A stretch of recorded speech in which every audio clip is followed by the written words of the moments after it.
അല്ലാന്റെ നൂറിൻ മധുഹുകളൊന്നും എഴുതിയാൽ തീരൂല. ആറ്റ റസൂലിൻ പോരിഷമൊന്നും എണ്ണിയാലൊതുങ്ങൂല. അമ്പിയത്വാഹാവിൻ മേന്മകളേഴ് ബഹറിൽ ഒതുങ്ങൂല. അമ്പവന്നേകിയ പൊലിമകൾ ചൊല്ലാൻ മഖ്ലൂക്കിനാവൂല. ഒന്നല്ല പത്തല്ല ഒരായിരങ്ങൾ ഒന്നിച്ചു പാടിയാൽ തീരുകില്ല. ഒന്നല്ല പത്തല്ല ഒരായിരങ്ങൾ ഒന്നിച്ചു പാടിയാൽ തീരുകില്ല. 100 പുറമല്ല അഖണ്ഡ കോടി കടലാസു തന്നിലും ഒതുങ്ങുകില്ല. 100 പുറമല്ല അഖണ്ഡ കോടി കടലാസു തന്നിലും ഒതുങ്ങുകില്ല. മിന്നൊത്ത രാജ പൊന്നൊത്ത താജ എന്നുമൻ കൽബിന്റെ കൂട്ടുകാരൻ. കണ്ണാലെ കാണാൻ കരള് തുടിക്കാൻ കഴിയാത്തതാല് ഞാൻ ഖേദക്കാരൻ. എല്ലാവരും ആ പ്രവാചകനോട്, ആ സ്വഹാബത്തിനോട്, ആ താബിഈകളോട്, അതുവഴി അള്ളാഹുവിനോട് ഉണ്ടായിരിക്കേണ്ട ബന്ധം. അതല്ലാത്ത വേറെ ഏത് ബന്ധമാണെങ്കിലും നമ്മൾക്ക് ജീവിതത്തിൽ പാളിച്ചകൾ വരും, അബദ്ധങ്ങൾ വരും, തെറ്റുകൾ വരും, നമ്മൾ തോറ്റുപോകും. അള്ളാഹു കാത്തുരക്ഷിക്കുമാറാകട്ടെ.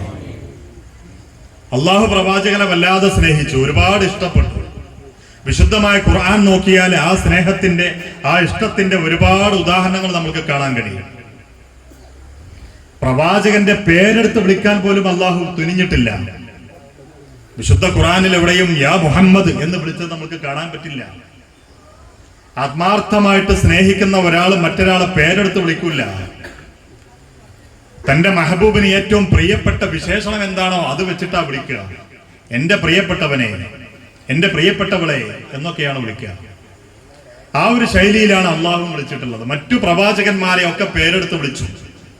യാ ആദം ഉസ്കുൻ അൻത വസൗജുകൽ ജന്ന, ആദമേ നീയും നിന്റെ ഭാര്യയും സ്വർഗത്തിൽ ജീവിക്കുക. നമ്മുടെ ജീവിതത്തിൽ നമ്മൾ അനുഭവിക്കുന്ന യാഥാർത്ഥ്യങ്ങളല്ലേ ഇതെല്ലാം. എന്താ കാരണം? അവരോട് നമ്മൾക്കുള്ള ബന്ധം അങ്ങനെയാണ്, മുഹബ്ബത്താണ്, ഇഷ്ടമാണ്. അപ്പൊ ഇഷ്ടമാകുമ്പോൾ എല്ലാ പ്രയാസങ്ങളും നമ്മൾ സഹിക്കും, ബുദ്ധിമുട്ടുകളൊക്കെ സഹിക്കാൻ നമ്മൾ തയ്യാറാണ്. വെറും ഒരു പേടിയോ ഒരു ഭയമോ ഒരു ആദരവോ ആയിരുന്നെങ്കിൽ നമ്മൾ ആരും അതിന് തയ്യാറാവില്ല എന്നാണ്. തയ്യാറാവില്ല. ഉസ്താദ് പറഞ്ഞത് കുട്ടികൾ മര്യാദക്ക് കേൾക്കാത്തത് എന്തുകൊണ്ടാണ്? ഉസ്താദിനോട് സ്നേഹമല്ല ഉള്ളത്, പേടിയാണ്. അടിക്കോ എന്നുള്ള പേടിയാണ്, ചീത്ത പറയാന്നുള്ള പേടിയാണ്. അപ്പൊ ഇന്ന പീരീഡ് ഉസ്താദ് വരൂല എന്ന് ഉറപ്പ് കിട്ടിയാൽ ആ പീരീഡിലേക്ക് എഴുതാനുള്ളത് ചിലപ്പോൾ കുട്ടി എഴുതൂല. ഉസ്താദ് വരൂല, ചോദിക്കൂല എന്ന് ഉറപ്പാണ്. നേരെ മറിച്ച് കുട്ടിയും ഉസ്താദും തമ്മിലുള്ളത് മഹബത്തിന്റെ ബന്ധമായിരുന്നുവെങ്കിൽ ഉസ്താദ് പറയുന്നതൊക്കെ ആ കുട്ടി അപ്പടി ഉസ്താദ് ഉണ്ടെങ്കിലും ഇല്ലെങ്കിലും ഒക്കെ അനുസരിക്കും. അതാണ് ഞാൻ സൂചിപ്പിച്ചത്. നബി തങ്ങളും നമ്മളും തമ്മിൽ ഉണ്ടാവേണ്ട ബന്ധം ഈ ബന്ധമാണ്, മുഹബത്തിന്റെ ബന്ധമാണ്. അപ്പോഴേ ഇവിടെ എഴുതി വെച്ചതുപോലെ വാലമു അന്ന ഫീക്കും റസൂലല്ലാഹ്, നിങ്ങൾക്കിടയിൽ പ്രവാചകനുണ്ട് എന്നുള്ള കാര്യം നമ്മൾക്ക് ഇങ്ങനെ ഓർമ്മ വരുള്ളൂ. അപ്പോഴേ അത് ഓർമ്മ വരുള്ളൂ.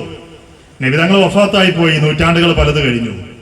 പക്ഷേ നബി തങ്ങൾ പഠിപ്പിച്ചിട്ടുണ്ട്, ഞാൻ വഫാത്തായി പോയി, പക്ഷേ നിങ്ങൾ ചെയ്യുന്ന ഓരോ അമലുകളും എന്റെ മുമ്പിൽ വെളിവാക്കപ്പെടുന്നുണ്ട്.